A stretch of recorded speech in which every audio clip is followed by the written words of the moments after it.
Lucknow obs and gynae society लॉग्स ने गवाह उपदा के साथ मिलकर गर्भवती महिलाओं में जीडीएम से समस्या के समाधान के लिए विस्तृत कार्यशाला का आयोजन किया।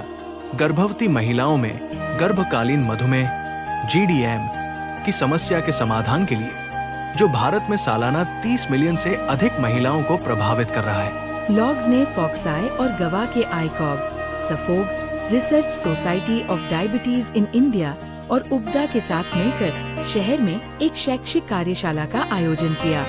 इस प्रतिष्ठित कार्यशाला में देश भर से 150 से अधिक डॉक्टरों, शोधकर्ताओं, परामर्शदाताओं और डॉक्टर विशेषज्ञ और डॉक्टर भवतारिणी जैसे विशेषज्ञों ने भाग लिया।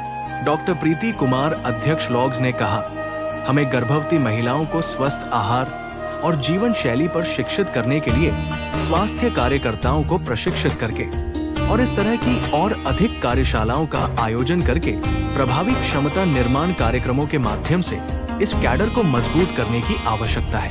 कार्यशाला का समापन लॉग्स सचिव डॉ सीमा और संयुक्त सचिव डॉ मालविका द्वारा प्रतिभागियों को धन्यवाद प्रस्ताव और जीडीएम की प्राथमिक रोकथाम को बढ़ावा देने की शपथ के साथ हुआ। हाइपोग्लाइसेमिया के प्रबंधन में के विषय पर बात करते हुए डॉक्टर सुशील गुप्ता ने सेमाग्लूटाइड और इसके लाभों के बारे में चर्चा की। बढ़ते स्तर, पहले से ही उच्च और महंगा और लचर जीवन शैली के कारण एचआईपी में वृद्धि जारी है और वर्ष 2040 तक मामलों में 10 गुना वृद्धि होने की उम्मीद है। मैं डॉक्टर सीमा मल्होत्रा, मैं प्रोफेसर हूँ किंग जॉर्ज मेडिकल यूनिवर्सिटी में, प्रीमेडिकल हॉस्पिटल में, स्त्री व प्रसूति रोग विभाग में। और आज हमने ये यहाँ पर कार्यशाला का आयोजन किया था, जिसका कि टाइटल था जेस्टेशन डायबिटीज इन इंडिया। जो प्रेगनेंसी में अक्सर देखा गया है कि महिलाओं का जो ब्लड शुगर है वो बढ़ जाता है, और जब ये ब्लड शुगर बढ़ जाता है तो उससे माँ और बच्चे दोनों की जान को खतरा होता है। माँ में कई सारी प्रॉब्लम्स बढ़ जाती हैं, जैसे कि ब्लड प्रेशर बढ़ जाता है, हार्ट प्रॉब्लम का खतरा बढ़ जाता है, और बच्चे में भी कई तरह की दिक्कतें हो जाती हैं। और प्रेगनेंसी में जब ये शुगर बढ़ता है तो ये खतरनाक केवल उस माँ और बच्चे के लिए नहीं है। जो बच्चा माँ के गर्भ में पल रहा है, जब वो आगे जाके बड़ा होता है तो उसमें भी ओबेसिटी का, मोटापे का, और उसमें आगे उसको भी शुगर होने का खतरा बढ़ता है। और अगर वो महिला हुई, वो बच्ची गर्भ में जो पल रही है, अगर वो लड़की है तो उसको जब वो आगे जाके बड़ी होगी प्रेगनेंसी में, तो वही उसको भी शुगर बढ़ेगा उसकी प्रेगनेंसी में भी, और यही वो बीमारी अपने घर में पले बच्चे को भी ट्रांसमिट कर सकती है। तो प्रेगनेंसी में शुगर को कंट्रोल करना बहुत ज़रूरी है, नहीं तो क्या होगा कि पूरी की पूरी जनरेशन जो है उस परिवार की अफेक्ट हो जाती है।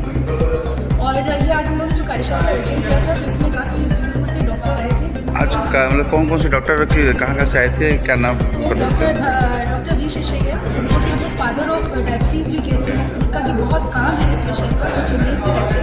डॉक्टर भवतारिणी चेन्नई से आई थी, तो उन्होंने हम लोग को इसको प्रॉब्लम को मैनेज करने के लिए उन्होंने काफ़ी सारी हमें नई नई बातें बताई। और फिर उसके बाद डॉक्टर फागुन शाह अहमदाबाद से, डॉक्टर साधना गुप्ता गोरखपुर से और डॉक्टर सौरभ कानपुर से आए थे। इस कार्यशाला में जो डेलीगेट्स थे उनको इस प्रॉब्लम पर काफ़ी जानकारी दी। और उसके बाद सेकेंड हाफ में हम लोगों ने एक कार्यशाला का आयोजन किया था, वर्कशॉप का, जिसमें कि जो ऑब्स्टेट्रिशियन गायनेकोलॉजिस्ट हैं उनको इंसुलिन कैसे देना है, पेशेंट को कैसे इंसुलिन लगाना है, पेशेंट को कैसे सिखाना है इंसुलिन, क्योंकि अगर डायबिटीज़ है तो उसको इंसुलिन पूरे 9 महीने लगाना और आगे भी ज़रूरत पड़ सकती है लगाने की। तो कैसे इंसुलिन लगाना है और कैसे मॉनिटर करना है शुगर को अगर पेशेंट इंसुलिन पर, इसकी जानकारी। कितने लोगों ने वर्कशॉप में शामिल हुए? वर्कशॉप में कितने लोग शामिल हुए जिनको आपने ट्रेनिंग दी गई इस तरह से की इंसुलिन के बारे में? ऑब्स्टेट्रिशियन गायनेकोलॉजिस्ट थे, कुछ फिजिशियंस थे, कई सारे पोस्ट ग्रेजुएट बच्चे थे जो कि पीजी कर रहे हैं। इस तरह के वर्कशॉप मतलब आप लोग पहली बार कर रहे हैं या इसको करते रहते हैं समय समय पर? जो स्त्री और प्रसूति रोग विशेषज्ञ, उनके लिए ये पहली बार इस तरह की वर्कशॉप हुई है। इस तरह की वर्कशॉप यूजली इंसुलिन कैसे लगाना सिखाना ये फिजिशियन यूजली करते हैं, पर अब क्योंकि प्रेगनेंसी में इतना कॉमन है डायबिटीज़, तो ये बहुत ज़रूरी हो गया है कि जो हमारे स्त्री प्रसूति रोग विशेषज्ञ हैं उनको भी पता होना चाहिए कि मरीज़ को कैसे डायग्नोज करना है, क्या टेस्ट करना है ये जांच करने के लिए कि उसको शुगर की बीमारी है, और फिर कैसे उसको मैनेज करना है, और अगर इंसुलिन की ज़रूरत पड़ेगी तो कैसे इंसुलिन लगाना है और कैसे उसको मॉनिटर करना है। व्हाट्सएप के माध्यम से मतलब क्या ऐसा मैसेज देना है, क्या खास है, ऐसा क्या चीज़ें हैं जो आप इसके व्हाट्सएप के द्वारा जो है आप मैसेज देना चाहते मैं हो बताना मुझे? चाहती हूँ कि हर गर्भवती महिला को खतरा होता है प्रेगनेंसी में डायबिटीज़ होने का, जी। तो इसलिए हर गर्भवती महिला की जांच अत्यंत ज़रूरी है। अगर जांच